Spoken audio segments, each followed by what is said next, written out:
Well, sometimes when I've been working on my mat and I have some color there, I want to do something with it, not just wipe it off and throw it away.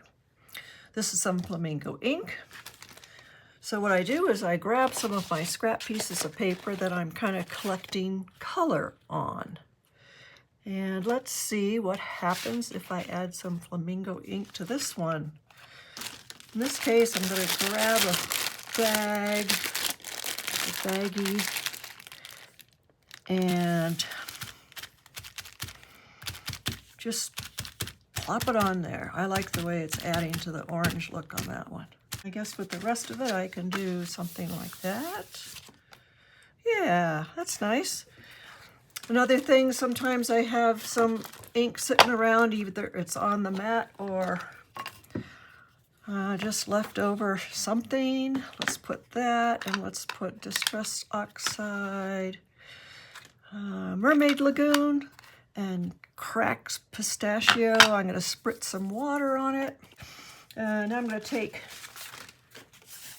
this one right here. I want to get some more color on this one. All right, it's working. After I've collected these for a while, I play with them. And last night I got out some stamps from Stampin' Up!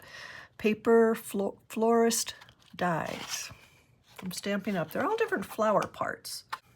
So this is what I made so far. What do you think? It's going to be some fun stuff. Can you see some of the sparkle in there? Some of the sheen on those. Oh, I love this blue.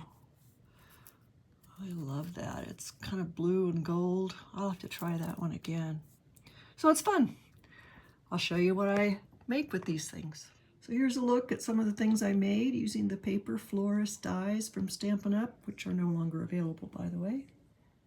However, I've noticed that Stampin' Up! Stamps have a lot of parts of flowers and other, dies that stand alone. They don't need a stamp.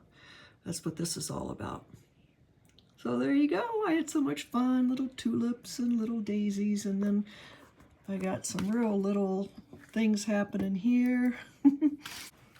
So what I tend to do with these, in this case, I'm putting them in some leftover stamping envelopes and put them away in my flower drawer, which is, let me show you my flower drawer, because I tend to make a lot of flowers.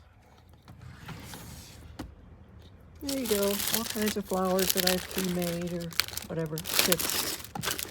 I also have a spring drawer, which contains also more flowers. I have a summer and vacation drawer, all the little things that match that. I have a fall and school drawer, all kinds of things.